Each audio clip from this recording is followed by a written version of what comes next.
मायके के 7 दिन। ज्योति की शादी वर्मा परिवार में हुई थी। वैसे तो वर्मा परिवार बहुत अच्छा था, लेकिन जाने क्यों ज्योति हमेशा अपनी ननद माला से वजह बेवजह लड़ती ही रहती। भाभी आज नाश्ते में क्या बनाया है? गाय का गोबर खाओगी? ये क्या बकवास है भाभी? क्यों, क्या हो गया? तुम्हें पसंद नहीं है क्या? अब भाभी अगर ननद से मजाक नहीं करेगी तो भला कौन करेगा? ये मजाक मुझे अच्छा नहीं लगा। मजाक तमीज से बोल कर भी तो किया जा सकता है ना। खैर छोड़ो, ये बताओ क्या बनाया है? बहुत जोरों से भूख लग रही है। ये लो, अब ये सिखाएंगी कि मजाक कैसे किया जाता है। अरे माफ करो मुझे, सुबह सुबह तुम्हारे मुंह लगकर दिन नहीं खराब करना। दिन तो आपने मेरा खराब कर ही दिया है। जल्दी से बताओ ना खाने में क्या है। अब तो तुम्हारे लिए कुछ नहीं है। पराठे बनाए थे, वो खत्म हो गए और अब मेरे पास टाइम नहीं है दोबारा बनाने का। खत्म क्यों हो गए? इतने कम क्यों बनाए? मेरे लिए भी बना लेती। वैसे भी और कौन सा काम करती हो आप? कम से कम खाने को तो ठीक से बना लिया करो। कभी कुछ खत्म हो जाता है, कभी कुछ। समय पर उठा करो तो सब मिलेगा। 9-10 बजे उठना छोड़ दो। अब ससुराल जाकर ऐसे उठोगी तो सास से बहुत सुनोगी, समझी? अभी तुम्हें अपनी भाभी की बातें कड़वी लग रही होंगी, लेकिन सच्चाई यही है और ये तुम्हें तब मालूम होगी जब तुम्हारी सास तुम्हें ताने दे देकर उठाएगी। तब याद आऊंगी तुम्हें। उफ़ो, बस भी करो भाभी। बोलते बोलते जुबान नहीं थकती क्या आपकी? उफ़ो ना करो। जितनी बातें बनाना जानती हो ना, उतने पराठे बनाना सीख लो तो अच्छा रहेगा। छोटी बच्ची नहीं हो अब तुम कि तुम्हें बना बना कर खिलाऊं मैं। अपने काम खुद से करना सीख लो, वरना कल को ससुराल जाओगी तो ससुराल वाले यही कहेंगे, भाभी ने कुछ सिखा कर नहीं भेजा। मम्मी देखो ना भाभी क्या बोल रही हैं। बिना सर पैर की बातें करने आती है बस इनको। अरे क्या हो गया? क्यों सुबह सुबह घर को अखाड़ा बना दिया है तुम दोनों ने? कुछ नहीं हुआ है माँ जी, जरा सा काम करने को बोल दिया तो इनका मुंह बन गया। बस मैं तो ये बता रही थी कि ये काम चोरी मायके में चल जाएगी, लेकिन ससुराल जाओगी तो सारे काम खुद करने होंगे, अपने भी और ससुराल वालों के भी। हाँ मैं सुन रही हूँ, पर बहू तू ये भी तो समझ कि माला कॉलेज जाती है। एक संडे का दिन मिलता है उसे आराम से सोने का, उसमें ही तो वो देर तक सोकर उठती है। ठीक है माँ जी, लेकिन ससुराल में ना कोई संडे मंडे नहीं होता, वहाँ जाकर भी ये यही करेगी। अब अगर मेरी बातें आपको इतनी बुरी लग रही है तो आगे से मैं कुछ नहीं कहूँगी। जब ससुराल जाएगी तो अपने आप अकल ठिकाने लग जाएगी। बस भी करो भाभी।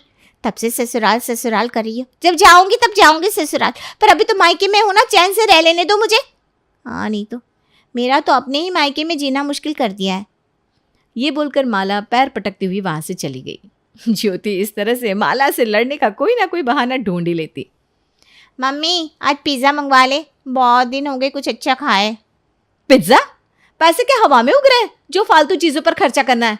वैसे भी ना ये बाहर का खाना खाकर लोग बीमार पड़ते हैं। अरे भाभी एक बार मंगवा लेंगे ना, सब साथ में बैठकर खाएंगे। अरे वाह, तुम्हें तो मजे चाहिए और मेरे पति की जेब खाली हो जाए उसका क्या? ससुराल जाकर भी ऐसा ही करोगी? वहां पिज्जा मंगवाने का शौक पूरा करोगी, तब तो तुम पति के पैसे बचाओगी। अरे बहू वो तो बस। नहीं माँ जी, आपको कुछ भी कहने की जरूरत नहीं है। इसकी इन फिजूल की फरमाइशों के चलते ही मेरे पति के पास मेरे लिए पैसे नहीं बचते, और ऐसा ही रहा ना तो घर की खर्ची भी कम पड़ने लग जाएगी। ना तो मेरे पास फालतू पैसे हैं जो मैं आपकी चटोरी जुबान के लिए खर्च करूं। भाभी इतना क्यों चिल्ला रही हो? मैंने क्या बड़ा गुनाह कर दिया? आपको तो बस लड़ाई करने का कोई ना कोई बहाना मिल जाना चाहिए, और आप हो जाती हैं शुरू बिना ये सोचे कि रुकना कहाँ है। गुनाह नहीं किया है, लेकिन ससुराल में ऐसा बर्ताव करेंगी ना तो गुनाह ही समझा जाएगा। यहाँ तो सब तुझे सर पर बिठा कर रखते हैं, लेकिन वहाँ ये सब नहीं चलेगा। ससुराल जाओ तो एक बार आएगा स्वाद। माला रोती हुई अपने कमरे में चली जाती है। इसी बीच माला की दूसरी ननद रंभा, जिसकी शादी हो चुकी थी, वो अपने ससुराल से आती है। अरे दीदी, आप बिना बताए कैसे आ गई? सब ठीक तो है ना? क्यों भाभी, ये मेरा मायका है, जब मन करे आ सकती हूँ। 7 दिन के लिए आई हूँ, जमकर आराम करूँगी। कुछ दिन अब मैं भी मायके के मज़े लूँगी। हाँ तुम्हारा सही है, ससुराल से बचने आ गई, मेरी तो मुसीबत बढ़ गई। मुसीबत? क्या मतलब? मैं अपने ही घर आई हूँ, मैं जब चाहूँ यहाँ आ सकती हूँ, मुझे कोई रोकने वाला नहीं है। आप होती कौन हो मुझे ऐसा कहने वाली?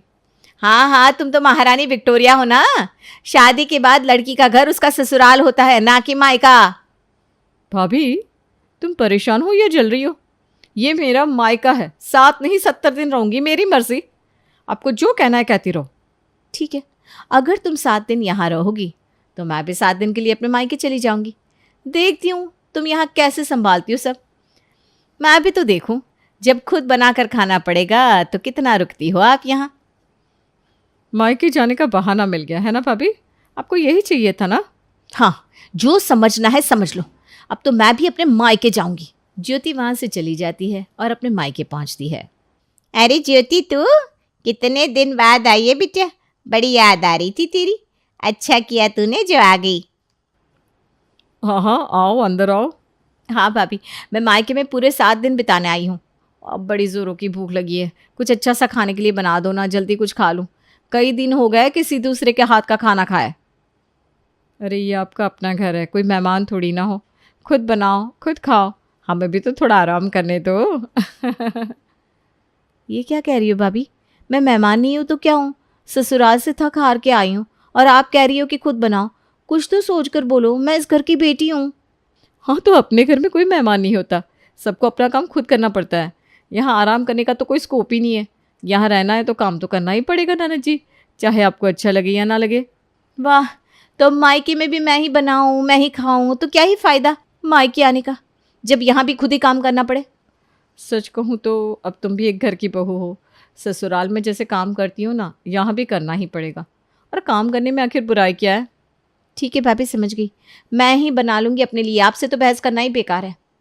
ज्योति का पहला दिन अपने लिए खुद ही खाना बनाना पड़ता है। अगले दिन गौरी राजू से कहती है, सुनिए ना, मुझे एक साड़ी दिला दीजिए ना, मैंने काफ़ी वक्त से कुछ नया नहीं लिया है। साड़ी? तुम्हें पता है आजकल साड़ियाँ कितनी महंगी है और अपने घर का खर्चा कितना है? अगले महीने देखते हैं, ओके? राजीव ये बोलकर वहाँ से चला जाता है। गौरी अपने काम में व्यस्त ज्योति की तरफ मुड़ती है और ताना मारते हुए कहती है, देखो ज्योति, हमारे घर का खर्चा कैसे बढ़ गया। पहले तो सब ठीक था, पर अब राजीव भी परेशान हो रहा है। लेकिन अब कर भी क्या सकते हैं, रिश्ते हैं तो खर्चे तो उठाने ही पड़ेंगे, वरना लोग कहेंगे कि भाई और भाभी गलत है। अरे आप मुझसे ये सब क्यों बोल रही हैं भाभी? आप कहना क्या चाहती हो? मेरे मायके आने से खर्चा बढ़ गया? मेरे सामने ना ऐसे गोल गोल बातें मत बोला करो, जो है साफ साफ बोलो। अरे नहीं नहीं, मेरा वो मतलब नहीं था। पर ये सच है ना कि जब से तुम आई हो घर का खर्चा बढ़ गया है। अब इतनी महंगाई में सब कुछ मैनेज करना कितना मुश्किल हो जाता है। लेकिन कर भी क्या सकते हैं, अब बहन बेटी तो मायके आएंगी ही, चाहे मायके में पैसे हो या ना हो। बहन बेटी का खर्चा तो उठाना ही पड़ेगा ना, वरना ये समाज जीने नहीं देगा। भाभी ये कैसा इल्जाम है? मैं भी अपने घर आई हूँ और थोड़ा खर्चा बढ़ा तो क्या हुआ? आप ऐसे कैसे बोल सकती हो? ये मेरे माँ बाप का घर है, मेरी जब मर्जी होगी मैं आऊंगी। इल्जाम? मैं तो सिर्फ सच कह रही हूँ। अब देखो ना, मायके में खाने को खाना तक ना हो, फिर भी बहन बेटी को खाली हाथ थोड़ी ना जाने देते हैं। और अगर खाली हाथ जाने दिया तो समाज मजाक उड़ा देगा कि इन लोगों के पास तो बहन बेटी को देने के लिए भी कुछ नहीं है। सच? हाँ, आप तो बड़ी सत्यवादी हरिश्चंद्र हो ना। कब से आप बस प्रवचन दिए जा रही हो या फिर ताने सुना रही हो? बस करो तुम दोनों, ये क्या लड़ाई झगड़ा लगा रखा है? घर में शांति नहीं रह सकती क्या? ज्योति, ये भी तुम्हारा घर है, और गौरी, तुम्हें अपनी ननद का ख्याल रखना चाहिए। दोनों चुप हो जाती हैं, लेकिन मन ही मन एक दूसरे से नाराज हो जाती हैं। मायके में ज्योति का तीसरा दिन आ गया, लेकिन अभी तक कुछ भी उसकी पसंद का नहीं बन पाया था। माँ, आज मेरा मायके में तीसरा दिन है और अभी तक मेरी पसंद का कुछ भी नहीं बना। हर बार वही बेस्वाद खाना क्यों? मैं कौन सा रोज रोज आती हूँ? कम से कम आज तो मेरी पसंद का कुछ बनवा दो। ओहो, तो अब तुम्हारी शिकायतें भी शुरू हो गई। बताओ ननद रानी, क्या बनाना है तुम्हारी शाही पसंद के लिए? मुझे आलू के पराठे पसंद है और साथ में अच्छी सी चटनी हो, मज़ा आ जाएगा। आज वही बनाते हैं। आलू के पराठे तुम और तुम्हारे भाई साहब तो खा लेंगे, पर हम में से बाकी लोगों का क्या? सबके लिए एक ही चीज़ बन जाए तो सबका ख्याल रहता है। अब किसी के एक के लिए एक बनाओ और घर के बाकी लोग ना खाए तो वो भी तो सही नहीं है। क्यों? क्या घर के बाकी लोग इंसान नहीं है? मेरी पसंद की एक बार बात चली तो आपने इसे भी मना कर दिया। क्या सारा घर आपकी पसंद से ही चलेगा? मुझे तो यही खाना है, चाहे तो बाकी सब के लिए कुछ और बनाओ। अरे गुस्सा क्यों कर रही हो? तुम्हारे कहने का मतलब है कि हम अपनी पसंद भूल जाए हैं? तुम्हारे लिए अलग से बनाना मुमकिन नहीं है। सबकी पसंद नापसंद का ख्याल रखना होता है, और सिर्फ खाना बनाने का काम नहीं है मेरा। एक ही खाना बनेगा जो सब खा ले। हाँ तो रखो ना ख्याल सबका, पर इसका मतलब ये नहीं कि मेरी पसंद को नज़रअंदाज कर दो। मैं भी इस घर की बेटी हूँ, मेरी भी तो कोई जगह है यहाँ। मम्मी आप बोलो ना, ये कब से बस अपनी ही चला रही है। अरे मैं क्या बोलूँ, बहू की बात भी अपनी जगह सही है। अगर वो पूरा दिन बस खाना बनाने में लगा देगी तो घर के बाकी काम कौन करेगा। लो भाई, अब मेरी माँ को भी अपनी साइड कर लिया इन्होंने। अब तो क्या ही बोलूँ मैं, जब मेरी माँ ही मेरी बात नहीं सुन रही तो किसी और से क्या ही उम्मीद करूँ। वो मेरी नहीं, सही की साइड ले रही हैं। ससुराल में भी तो तुम एडजस्ट करती हो ना, तो यहाँ क्यों नहीं? यहाँ कोई होटल थोड़ी ना है जहाँ सब तुम्हारी मर्जी का होगा। ज्योति नाराज होकर वहाँ से निकल जाती है। गौरी बस मुस्कुराती रहती है, जैसे उसने बाजी मार ली हो। चौथे दिन रामकली रसोई में पराठे बना रही थी। ज्योति ये देखकर गुस्से में आ जाती है। वाह भाभी, बड़ी अच्छी व्यवस्था है यहाँ। मेरी माँ को पराठे बनाने पड़ रहे हैं, मैं अपनी सास से ये काम करवाने का सोच भी नहीं सकती, और तुम यहाँ मेरी माँ से काम करवा रही हो। अरे ज्योति, मम्मी अपनी मर्जी से पराठे बना रही है, उन्हें ये करना पसंद है। तुम ना बेवजह बात का बतंगड़ मत बनाओ। तुम्हें तो बस लड़ने का बहाना चाहिए होता है। हाँ मर्जी से करिए, पर ये आपकी जिम्मेदारी है ना भाभी। मेरी माँ कोई नौकरानी नहीं है कि आप उन्हें काम पर लगाओगी। मैं तो अपनी सास से एक उंगली तक नहीं हिलवाती, और आप यहाँ बिना मेरे यहाँ आपने तो सबको अपना गुलाम बनाकर रखा हुआ है। ज्योति बस करो, मम्मी जी को करना है करने दो। तुम क्यों हर बात में आग लगाने आ जाती हो? ये मेरा ससुराल है और मैं यहाँ की बहू हूँ। मुझे पता है कि अपना ससुराल कैसे चलाना है। तुम मेहमान हो तो वैसे ही रहो, घर के काम में टांग मत अड़ाओ। आग? मैं तो बस सच्चाई कह रही हूँ। मेरी माँ को इस उम्र में ये सब करना पड़ रहा है, और आप आराम से तमाशा देख रही हो। वाह क्या बहू हो आप, जो आपके सामने आपकी सास को काम करना पड़ रहा है। अरे ज्योति क्यों चिल्ला रही हो, मैं तेरे भाई के लिए पराठे बना रही हूँ। उसे मेरे हाथ के पराठे पसंद है ना, इसलिए। तो बिना बात के इतना क्यों बोलती है बेटा? जब बहू ने बोल दिया कि तू घर के कामों के बीच में मत बोला कर, फिर भी तू उससे लड़ रही है। ससुराल से यहाँ क्या लड़नी ही आती है? ये लो, मैं तो आपके लिए लड़ रही थी, उल्टा आप मुझे सुना रही हैं। ज्योति इसके बाद कुछ नहीं बोल पाती और झेप कर वहां से चली जाती है। अब आता है ज्योति के मायके का 5वां दिन। अरे भाभी, मैंने आपकी चूड़ियां क्या पहन ली? आप तो पागल ही हो गई। जबान संभाल कर बात करो, किसी की चीज लेने से पहले पूछना होता है। अरे कोई हीरे जवाहरात नहीं ले लिए मैंने आपकी, जो इतना इतरा रही हो। गौरी, अगर उसने कुछ ले लिया तो जाने दो ना, कोई बात नहीं। और ज्योति, अगर तुम सामान लेने से पहले पूछ लोगी तो कोई प्रलय नहीं आ जाएगी। घर में छोटी मोटी बातें होती रहती है, हर बार लड़ने से कुछ नहीं होता। ये सुनकर ज्योति और गौरी दोनों ही बिना कुछ बोले अपने अपने कमरे में चली गई। छठे दिन राजीव और गौरी घर के बारे में कुछ बात कर रहे थे। मैं सोच रही थी कि लिविंग रूम की दीवारों को हल्के पीले रंग से पेंट करवाते हैं, इससे ना कमरा और खुला खुला लगेगा। हल्का पीला? ये तो बहुत ही बोरिंग रंग है भाभी, इससे तो घर और ज़्यादा उदास लगेगा। मेरी मानो कोई चमकीला रंग चुनो जो थोड़ा जीवन से भरपूर लगे। ज्योति, हमें वो रंग पसंद है जो हमने चुना है। तुम्हारे हिसाब से तो पूरा घर सर्कस जैसा दिखेगा। सर्कस? अरे मैं सिर्फ सुझाव दे रही थी। आपने जब से रेनोवेशन की बात की है मैं बस सुनी तो रही हूँ। अब एक बार बोली तो आप लड़ने लगी। बस करो ज्योति, तुम यहाँ आकर अपनी मनमानी नहीं कर सकती। ये मेरा घर है और मुझे जो करना है मैं करूंगी। तुम जाकर अपने ससुराल में रंग बिरंगी दीवारें बनवाओ। ये मेरा भी मायका है और मैं यहाँ अपनी राय दे सकती हूँ। अरे बस बस, अब और बहस नहीं।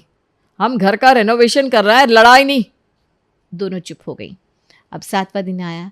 सुबह का समय था। ज्योति और गौरी फिर से किसी बात पर बहस कर रही थी। आखिर आप मुझे चैन से रहने क्यों नहीं दे सकती भाभी? हर बात पर मुझसे झगड़ना और टोकना जरूरी है क्या? खैर वैसे भी आज 7वां दिन है, आज तो मैं चली जाऊंगी। अब तो आपको शांति मिलेगी, यही चाहती थी ना आप कि मैं जल्दी से यहाँ से चली जाऊं। ज्योति, ये सब तुम्हें समझाने के लिए था। सोचा शायद इसी तरह से तुम्हें समझ में आ जाए कि तुम्हारी ननदों को कैसा लगता होगा जब तुम उनसे बिना वजह झगड़ती होगी। क्या मतलब?